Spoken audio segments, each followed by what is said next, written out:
Boa noite a todos vocês que estão nos assistindo de seus lares.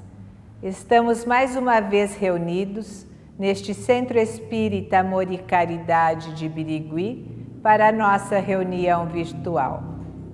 Pais e mães, as aulas das professoras Rose, Regina e Clarice estão disponibilizadas no YouTube, canal SEAC Birigui, Evangelização Espírita. Vamos colocar um copo ou uma garrafa de água para ser fluidificada esta noite. Vamos esquecer as tribulações do dia, fechando nossos olhos e nos concentrando, pedindo o amparo espiritual a Deus nosso Pai, Jesus nosso Mestre, e aos protetores desta casa, Felício Luchini, José Maria Lisboa, Linda e João Dias de Almeida, para que sejamos conectados espiritualmente e que bênçãos recaiam sobre nós, sobre vocês que nos assistem em seus lares e seus entes queridos, onde quer que se encontrem neste momento. Façamos um exame de consciência, pedindo perdão de nossas faltas. Muitas vezes não percebemos a presença dos bons espíritos, mas quando estamos necessitados, uma força nos envolve e então compreendemos que uma luz superior está nos mostrando o caminho a seguir. Eles não tiram as nossas provas, mas nos dão força e coragem para enfrentá-las e ter cada dia mais fé e esperança em nossas vidas. Que os médicos espirituais encorajem nossos espíritos, injetem o medicamento espiritual em nossas matérias. Que os enfermos nos hospitais ou em seus lares sejam confortados e recebam o bálsamo curativo. Que vibrações de harmonia, felicidade e leveza espiritual sejam irradiados sobre nós. Vamos fazer um Pai Nosso com todo o nosso amor e gratidão. Pai nosso que estás no espaço, santificado seja o vosso nome, venha a nós o vosso reino, seja feita a vossa vontade, assim na terra como no espaço. O pão nosso de cada dia nos dai hoje, perdoai as nossas dívidas, assim como nós perdoamos aos nossos devedores. E não nos deixeis cair em tentação, mas livrai-nos, Senhor, de todo mal, assim seja. Hoje nossa palestra será com a nossa querida amiga, doutora Aline PT Ampina, que trará o capítulo 21, haverá falsos cristos e falsos profetas, e o capítulo 22, não separeis o que Deus juntou. Olá, boa noite a todos, boa noite, Gisele. Obrigada mais uma vez pelo convite. Pedindo para o pessoal de casa não esquecer de fazer a inscrição no nosso canal, aqui na nossa casa. É muito importante para o crescimento das visualizações no YouTube. Então, clicar aqui no retângulo vermelho, se inscrever no canal.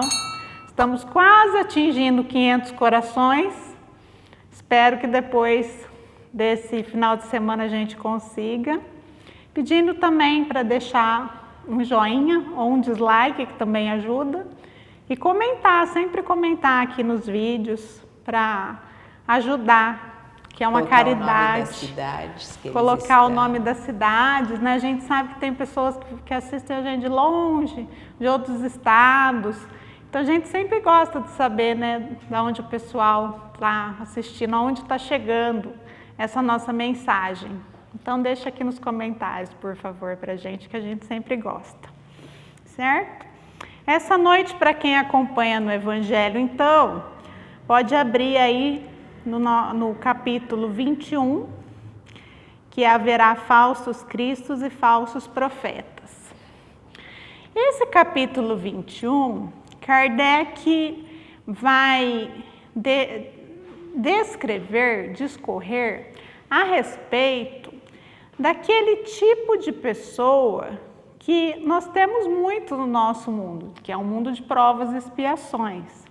Sempre lembrando que a gente ainda está num mundo, num planeta, onde o que predomina são os espíritos inferiores. Então, onde predominam os vícios, a maldade. Posto isso, não é de se surpreender que existam espíritos mentirosos, tanto do ponto de vista dos espíritos encarnados, que a gente muitas vezes trata como estelionatários, como falsários, como pessoas que enganam. A gente vê sempre isso nos noticiários, certo? E do ponto de vista do espírito, acontece a mesma coisa. Nós não podemos nos esquecer que o que separa o espírito encarnado do espírito desencarnado é somente o corpo. A moral, a inteligência, os tesouros que estão no coração desse espírito permanecem o mesmo após o desencarne. Então não tem como a gente esperar de um espírito que só tinha maldade, só tinha o intuito de nos enganar, que do ponto de vista espiritual ele passe a não fazê-lo. Isso não vai acontecer, certo? Nesse capítulo, Kardec vai utilizar de algumas passagens que estão no Evangelho de Lucas, de Mateus e na primeira carta de João. E ele vai nos recomendar que a gente não acredite em todos os profetas, em todos os espíritos, que a gente verifique efetivamente se esses corações estão ligados em Deus ou se são somente enganadores, falsários. E por que isso acontece? Quando a gente fala de falsários, a gente pode pensar, nossa, mas no movimento religioso, será que acontece isso? Dentro do movimento religioso, será que alguém vai enganar alguém no movimento religioso? E nós vemos que isso acontece o tempo todo. E por que isso acontece muitas vezes? Isso não acontece porque a doutrina de Cristo é uma doutrina errada, uma doutrina com enganação. Não, isso acontece porque muitas vezes as ferramentas somos nós, os palestrantes, os pastores, os padres, somos ferramentas imperfeitas. Então nós carregamos as nossas vicissitudes. E nós temos que tomar um cuidado extra para não cair nessas vicissitudes, principalmente no orgulho, na vaidade. Por quê? Porque quando a gente começa a falar em nome de Jesus, a gente pode cair no engano de falar a respeito do que a Aline acha. Só que o que a Aline acha não interessa, porque a Aline está aqui para falar o que vem da doutrina espírita, que vem de Kardec, que vem das instruções dos espíritos, o que vem da doutrina cristã, dos evangelhos, do Novo Testamento, do Antigo Testamento, e não o que a Aline acha. Se vocês quiserem saber o que a Aline acha de determinados assuntos, vocês perguntam para a Aline, certo? Mas como que a gente pode saber interpretar? Então, discernir. A palavra correta seria discernir o que é um falso profeta de um bom profeta, um espírito enganador de um espírito verdadeiramente bom. Kardec, no livro dos médiuns, vai trazer um capítulo inteiro só para abordar esse tema, com referência aos espíritos. Lá no Livro dos Médiuns, no capítulo 24, na segunda parte, Kardec vai trazer 26 princípios que são meios de se conhecer quais são as intenções dos espíritos que entram em comunicação conosco. E vale ressaltar que Kardec sempre pontua que os bons espíritos ou os bons profetas nunca tendem dificuldade em expressar aquilo que eles falam daquilo que são as suas obras.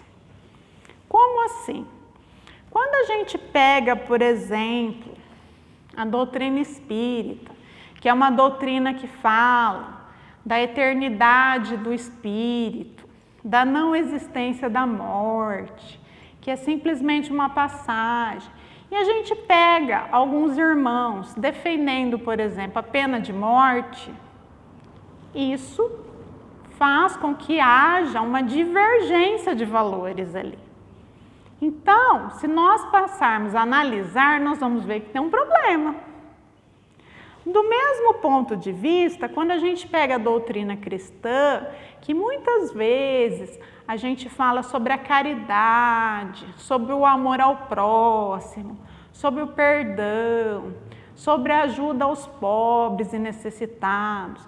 E nós vemos muitas vezes grandes líderes religiosos vivendo em situações de luxo, vivendo em situações com mansões, com mármore italiano, coleções de carros importados. Claro que eu e a Gisele não temos uma coleção de Lamborghini só porque a gente segue o Kardec, né? Porque não é por outro motivo, né? Porque a gente gostaria. Mas brincando, é isso que acontece. A pessoa chega na doutrina para falar de Jesus, para falar com caridade para com os semelhantes, mas a vida dela não condiz com o que ela fala. Então Jesus já advertia quando ele dizia: reconhece a árvore pelo fruto. O que é reconhecer a árvore pelo fruto? É reconhecer a pessoa, o espírito, o palestrante, o pastor, quem quer que seja, o médium, pelas suas obras. O que ele está fazendo na vida dele? Será que ele fala do amor ao próximo, da caridade, mas ele tem uma empresa, por exemplo, que ajuda a propagar o trabalho escravo, ajuda a destruir o meio ambiente, ou então é uma pessoa vingativa, com ódio, rancor? Então, daí já aparece uma discrepância dos valores. Então, nós já podemos ficar atentos com o que essa pessoa nos traz de conhecimento. Outra coisa muito importante é até uma orientação que o espírito de Emmanuel deixou para Chico Xavier logo no começo, quando ele se aproximou de Chico, para Chico começar a trabalhar naquilo que viria a ser uma mediunidade gloriosa. Emmanuel chegou para Chico Xavier e disse: se alguma vez eu disser qualquer coisa que vai contra o que Cristo diz e o que está escrito em Kardec, você me abandone e siga com Kardec e com Cristo. Um espírito da envergadura moral de Emmanuel, com uma tamanha humildade, certo? E quando a gente vê esses falsos profetas, esses falsos espíritos benfeitores, a gente vê justamente o contrário.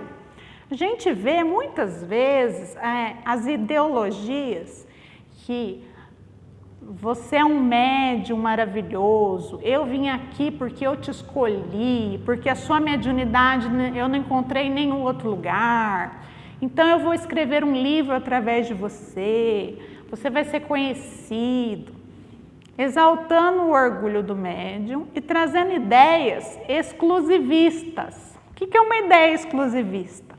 Uma ideia exclusivista é uma ideia que um espírito traz, mas que nunca foi abordada por nenhuma outra casa espírita, nunca foi abordada por nenhuma outra federação, nunca foi abordada por nenhum outro médium. Então, aquela ideia é exclusiva daquele espírito. E Kardec vai nos dizer que isso não acontece. Por quê? Porque o conhecimento espiritual, ele acontece de forma universal, ele não tem exclusividades, ele não tem escolhidos. Isso não acontece. Então, do ponto de vista da doutrina espírita, quando acontece alguma revelação, algum novo conhecimento é abordado, isso acontece de maneira simultânea, com vários médiuns ao mesmo tempo, vários lugares ao mesmo tempo. É por isso que muitas vezes as pessoas falam para mim: ai, mas os espíritos são tão repetitivos. A gente lê os livros do Chico Xavier, ele está falando de perdão, de caridade, que nós devemos nos reconciliar, porque no mundo espiritual a gente vai carregar essa bagagem. Aí a gente vai ler os livros do Divaldo, tanto da Joana de Ângeles, do Manuel Filomeno de Miranda, eles vão tratar a mesma coisa, os mesmos assuntos, do perdão, da reforma íntima. Eles sempre falam as mesmas coisas, justamente, eles sempre falam as mesmas coisas. Os bons espíritos sempre têm os mesmos propósitos. Então, eles não vão ficar oscilando, trazendo coisas, ideias novas o tempo todo. Eles vão fixar os conteúdos. Além disso, quando a gente fala do ponto de vista dos espíritos, a gente sempre tem que ter um processo de bom senso. O que é bom senso? Bom senso é não acreditar em tudo que a gente ouve, tudo que a gente lê. Se a Aline chegar aqui um dia com uma ideia mirabolante, a Aline não está num dia muito bom, a Aline está sendo fascinada por irmãos mais imperfeitos, se deixando levar pelo orgulho, pela vaidade. E aí, de repente, começa a falar umas ideias muito diferentes do que está no livro de Kardec. Aí você pode falar: não, mas eu vou seguir a Aline, eu vou seguir o que a Aline fala. De maneira nenhuma, certo? Porque depois você vai chegar no plano espiritual, você vai ter que prestar contas do que aconteceu. Por que da sua dificuldade? Por que da sua queda moral? E aí você vai dizer: não, é porque eu assisti a palestra da Aline e ela falou várias coisas erradas, então eu segui. Aí vão perguntar para você: mas e o seu discernimento? E o seu bom senso? E aí entra outra coisa que eu sempre recomendo: estudar. Todo mundo tem que estudar, principalmente os trabalhadores espíritas. Por que estudar? Porque se você tem conhecimento, você vai ter dúvidas, mas vai ficar mais fácil de você saber se aquilo que estão te passando é uma mentira, é uma meia-verdade, que não deixa de ser uma mentira, ou é verdade. Os espíritos superiores, em geral, não se importam de você ter dúvidas. Quem se importa de você ter dúvidas, fica rebelde, são espíritos imperfeitos, são espíritos inferiores. Os espíritos superiores até preferem que nós tenhamos dúvidas, até termos certezas, certo? Isso aconteceu várias vezes com Kardec, durante a codificação.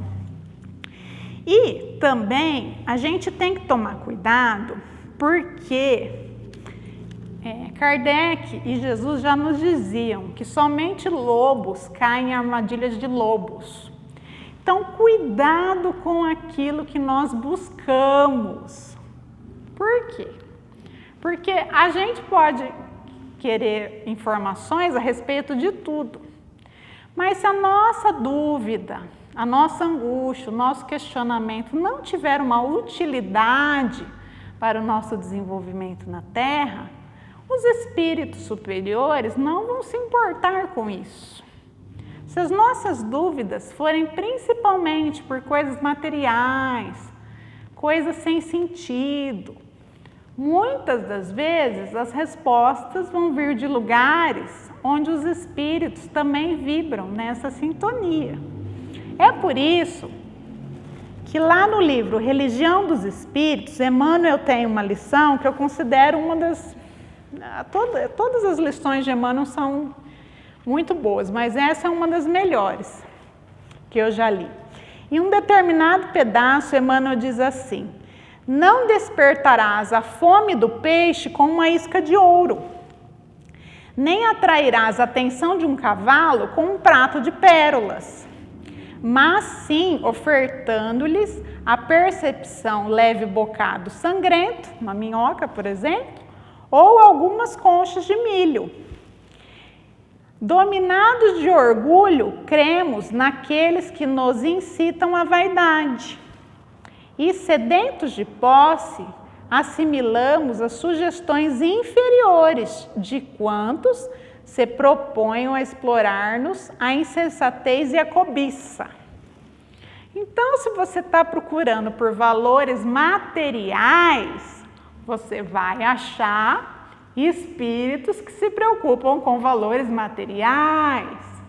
Se você está preocupado com valores transcendentais, você vai encontrar espíritos que se preocupam com valores transcendentais. Outra coisa que nós temos que ter cuidado é não achar que os espíritos superiores são nossos babás, que eles estão à nossa disposição 24 horas por dia. E é esse um dos perigos, porque muitas vezes nesses lugares que as pessoas vão para consultar, para saber do futuro, saber o que fazer da vida, pessoas inseguras que às vezes não querem ter a responsabilidade, o compromisso de tomar decisões, eles chegam lá e acham que o espírito vai estar lá simplesmente esperando para ser consultado. Esse tipo de espírito que não tem agenda, não tem compromissos, normalmente não é um espírito superior, porque os espíritos superiores trabalham muito, têm muitos compromissos, muitos afazeres. Então, isso também nos leva a meditar. Sempre temos que usar o discernimento, o bom senso. Isso faz sentido? Ou isso vai contra as leis universais? Vai contra as leis do bom senso? Vai contra as leis de Deus? Esse espírito está falando coisas que vão contra os ensinamentos de Jesus? Então, ele não pode ser um espírito que vem enviado de Jesus, de Deus. Esse espírito está pregando a separação, está pregando o exclusivismo, só na minha casa espírita que você pode vir, porque só aqui que dá certo. Será que isso é uma ideia que Kardec aceitaria? Claro que não. Então, temos que tomar cuidado com isso. E pegando esse gancho do que nós podemos esperar do mundo espiritual, nós vamos agora para o capítulo 22. No capítulo 22, que é o capítulo Não Separeis o que Deus juntou, muitas vezes a gente encontra as pessoas vivendo relacionamentos e perguntando, tendo anseio de perguntar para as outras pessoas, para os pastores, para os conselheiros espirituais, o que elas devem fazer do próprio casamento, se elas devem ou não se separar, se elas devem continuar no casamento. E esse é um tipo de dúvida frequente, justamente porque durante muito tempo os dogmas cristãos que a gente sempre seguiu se baseavam que o casamento era um processo que deveria seguir seu curso até a morte, o famoso até que a morte os separe. E Kardec vai abordar esse assunto no capítulo 22. Primeira coisa que nós temos que levar em consideração é que o Evangelho, a primeira edição do Evangelho segundo o Espiritismo aconteceu em 1864. naquela época, na grande maioria dos países, ainda não existia uma lei civil do divórcio. No Brasil, por exemplo, a lei civil do divórcio só veio acontecer em 1977. Então, Kardec estava há mais de 100 anos à frente do que viria a acontecer. Então, esse capítulo, na época, é um capítulo que veio para até gerar polêmica nas religiões tradicionais. E Kardec optou por colocar um texto de Mateus, no capítulo 19, versículo de 3 a 9, onde os fariseus tentam Jesus. Lembrando que fariseu, procurando Jesus para tentá-lo, era sempre uma armadilha. Então, nós temos que levar o contexto dessa passagem. Qual era o contexto dessa passagem? Na época de Jesus, no judaísmo, na tradição hebraica, já existia o divórcio. Existia como se separar. O homem podia dar uma carta de repúdio e se separar da sua mulher. E como isso acontecia? Na época existiam duas tradições, duas escolas rabínicas, duas interpretações do Antigo Testamento, da Torá. Uma era feita por Hilel, que é a escola que Paulo de Tarso, por exemplo, seguia. E outra era a escola de Shammai. As duas interpretações eram um pouco diferentes. A escola de Shammai era uma escola mais dura. Então, para a escola de Shammai, para os rabinos, para quem seguia essa tradição, o divórcio só era possível quando a mulher fazia com que o esposo, por exemplo, não seguisse as tradições mosaicas. Então, ela fazia de alguma maneira que ele tivesse que não seguir a lei mosaica. Então, isso geraria um empecilho para ele. Então, dessa maneira, era concedido ao homem se desposar, se separar da sua mulher. Já na tradição de Léo, ele era mais flexível. Então, ele possibilitava que um esposo desse uma carta de repúdio à sua mulher se ele simplesmente não se agradasse. Chegasse um dia, ela tivesse queimado a comida, por exemplo, ele podia dar uma carta de repúdio, certo? Então, isso já era uma tradição hebraica. Então, quando os fariseus vêm perguntar a Jesus, eles estão querendo meio que cutucar. Qual escola rabínica você está seguindo? Você fala que é mestre dos judeus, mas qual tradição? Qual escola rabínica que você segue? Só que Jesus, nós sabemos que é o governador espiritual do nosso orbe. Então, todos os profetas, toda a lei mosaica, ele conhecia profundamente, porque foi ele próprio que enviou essas pessoas à terra, esses missionários. Então, ele sempre respondia com base na lei mosaica. E aí, ele respondeu e aí ele usou também a parte do livro de Gênesis, para explicar o que acontecia, como que era a união do casamento. Ele falou da dureza de corações daquelas pessoas, falou que Moisés tinha possibilitado o divórcio pela dureza dos corações daquelas pessoas. E depois, Kardec vai utilizar brilhantemente essas passagens. E lá no primeiro capítulo do Evangelho segundo o Espiritismo, que é Não Vim Destruir a Lei, Kardec vai fazer uma distinção entre quais são as leis divinas dadas por Moisés, são os 10 mandamentos, e as leis civis dadas por Moisés, que são leis que eram leis para regular aquele povo.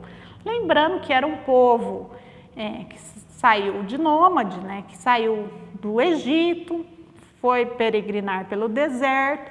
Então, todas aquelas pessoas precisavam de uma governança. Então tinham as leis civis que regulavam aquele povo. O que não tem nada a ver com as leis de Deus. Então Jesus respondeu que não deveria se separar o que Deus juntou através da lei do amor.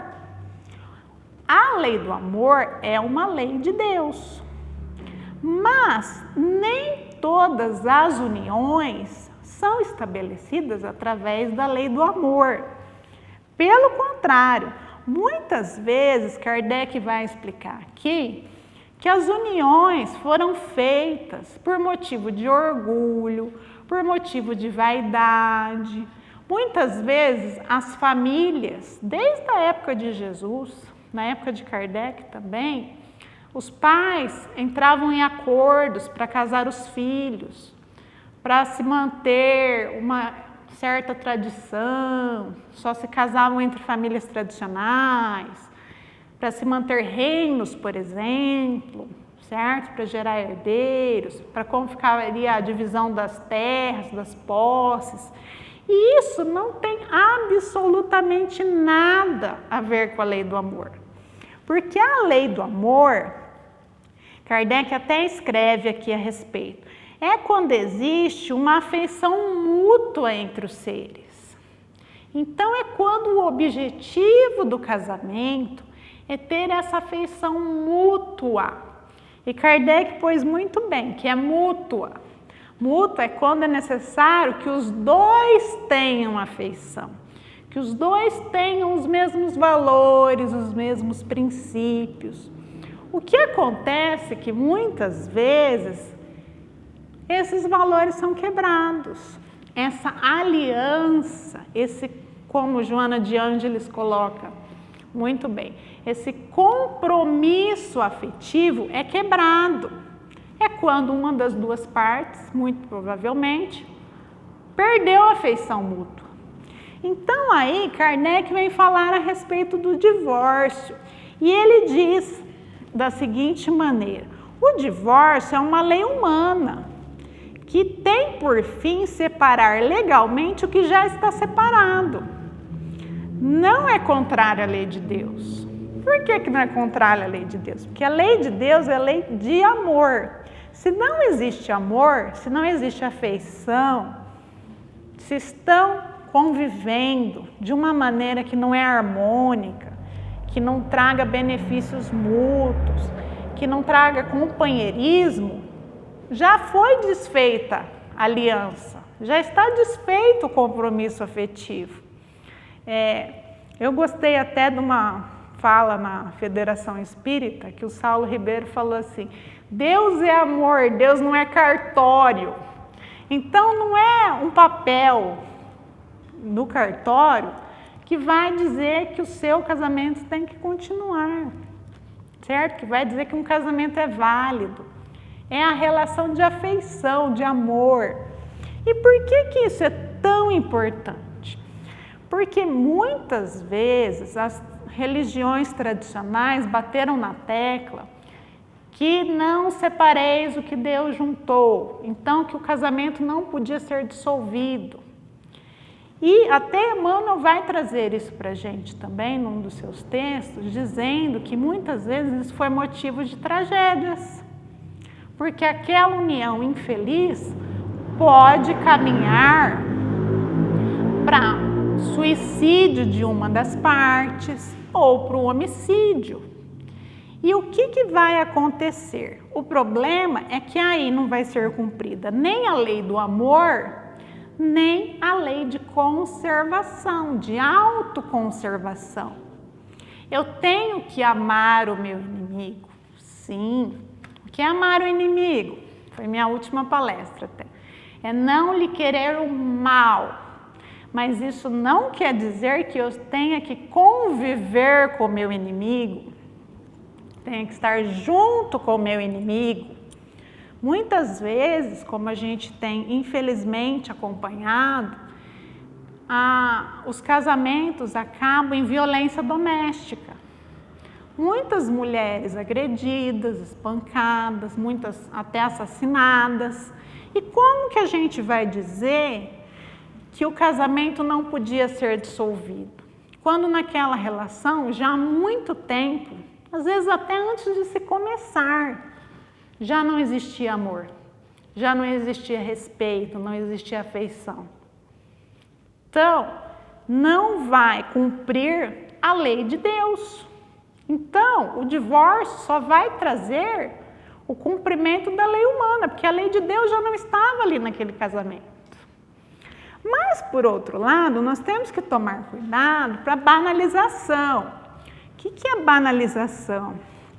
Nós estamos numa sociedade onde muitas vezes nós temos sentimentos instantâneos, né? A gente vai pedir uma refeição, se demora 5 minutos, a gente já fica mal-humorado. E isso passou para os nossos relacionamentos. Então, muitas pessoas têm relacionamentos instantâneos. A gente, não pode julgar quem comete o erro, nossos irmãos que estão cometendo erros, mas a gente observa o erro para aprender com ele. Então, a gente vê pessoas que já se casaram 10 vezes.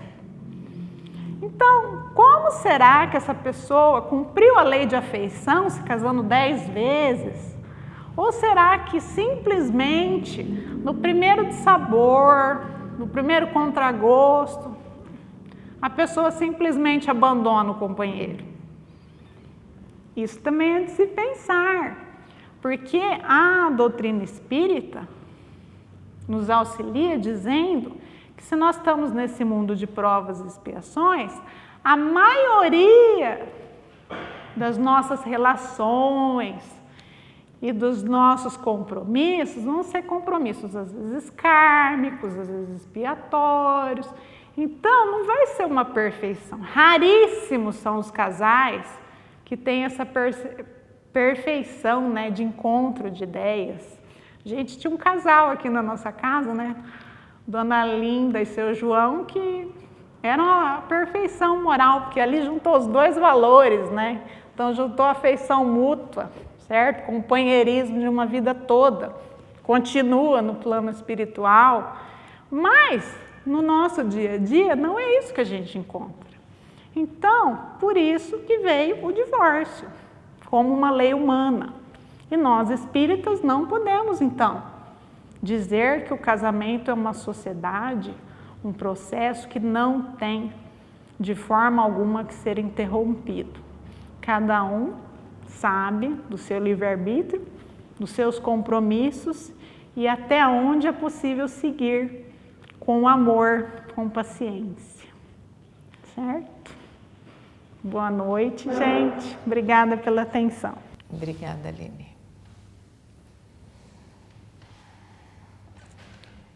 Vamos pedir pelos irmãos que já deixaram o corpo físico, que eles compreendam sua nova realidade e partam para a pátria espiritual, onde receberão ensinamentos e o socorro que eles precisam. Que eles se desliguem de tudo o que é material e dos irmãos que deixaram no plano terreno, não exercendo influência negativa sobre eles. Que esses espíritos desencarnados recebam luz. Deus, nosso Pai, que sois todo poder e bondade, dai a força àquele que passa pela provação, dai a luz àquele que procura a verdade, ponde no coração do homem a compaixão e a caridade. Deus, dai ao viajor a estrela guia, ao aflito a consolação, ao doente o repouso. Pai, dai ao culpado o arrependimento, ao espírito a verdade, à criança o guia, ao órfão o pai. Senhor, que vossa bondade se estenda sobre tudo o que criastes. Piedade, Senhor, para aqueles que vos não conhecem, esperança para aqueles que sofrem. Que vossa bondade permita aos Espíritos Consoladores derramarem por toda parte a paz, a esperança e a fé. Deus, um raio, uma faísca do vosso amor pode abrasar a terra. Deixai-nos beber na fonte de vossa bondade fecunda e infinita, e todas as lágrimas secarão, todas as dores se acalmarão. Um só coração, um só pensamento subirá até vós, como um grito de reconhecimento e de amor. Como Moisés sobre a montanha, nós vos esperamos com os braços abertos. Ó bondade, ó beleza, ó perfeição. E queremos de alguma sorte alcançar a vossa misericórdia. Deus, dai-nos a força de ajudar o progresso, a fim de subirmos até vós. Dai-nos a caridade pura, dai-nos a fé e a razão. Dai-nos a simplicidade que fará da nossa alma o espelho onde deve refletir a vossa divina imagem. Vamos agradecer com os corações unidos em preces todo o amparo e bênçãos recebidas nesta noite, sobre nós, sobre todos vocês que nos assistem, familiares e amigos necessitados. Continuemos fazendo nossas orações diárias em nossos lares, às 12 e às 18 horas, harmonizando nosso ambiente familiar e aquietando nosso íntimo, que passa por incertezas e angústias. Vibremos pensamentos positivos e palavras de amor e serenidade. Que os amigos espirituais aqui presentes possam depositar sobre nós coragem, fé e resignação, assim como o alimento para o nosso corpo e a nossa alma. A lei de Deus é justa e perfeita. Todos nós temos nossa programação reencarnatória, mas devemos colaborar com nossas atitudes corretas e boas ações, para que nossas provas não sejam agravadas. Confiemos e tenhamos a certeza que a misericórdia divina age por todos nós. Vamos pedir aos nossos anjos da guarda que estejam sempre ao nosso lado, nos protegendo, nos guiando, nos intuindo. Continuamos em vigília em relação às nossas palavras e atitudes, valorizando sempre nossa família, nossos amigos, sendo solidários com o nosso próximo e nos sensibilizando com as causas dos esquecidos pela sociedade. Pai nosso que estás no espaço, santificado seja o vosso nome, venha a nós o vosso reino, seja feita a vossa vontade, assim na terra como no espaço. O pão nosso de cada dia nos dai hoje, perdoai as nossas dívidas, assim como nós perdoamos aos nossos devedores. E não nos deixeis cair em tentação, mas livrai-nos, Senhor, de todo mal. Assim seja. Vamos finalizar nossa reunião com a música Mais do que eu posso ser. Uma noite abençoada a todos, que seus lares, que vocês recebam toda a luz, toda a proteção dos mensageiros desta casa. Boa noite.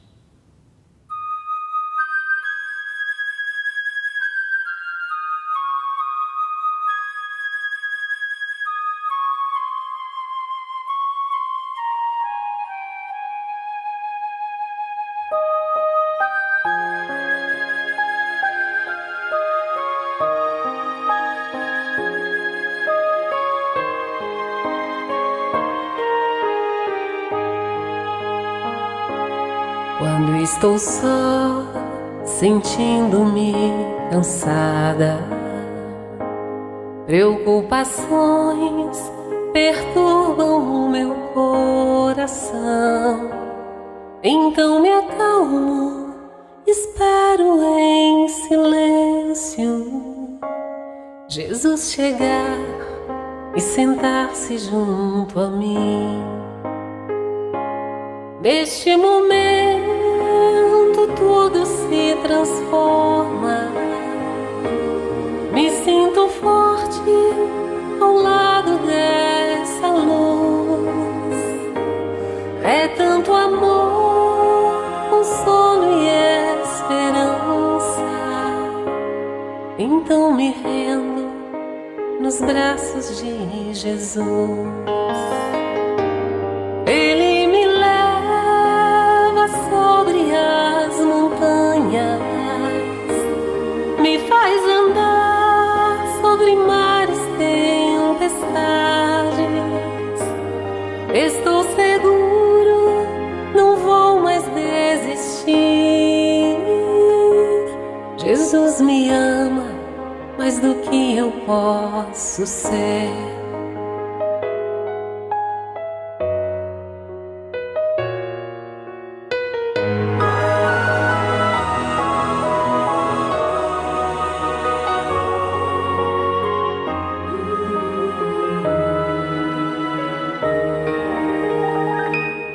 Quando estou só, sentindo-me cansada, preocupações perturbam o meu coração. Então me acalmo, espero em silêncio Jesus chegar e sentar-se junto a mim. Neste momento tudo se transforma. Me sinto forte ao lado dessa luz. É tanto amor, consolo e esperança. Então me rendo nos braços de Jesus. Ele me leva sobre as montanhas, me faz andar sobre mares, tempestades. Estou seguro, não vou mais desistir. Jesus me ama mais do que eu posso ser. Jesus me ama mais do que eu posso ser.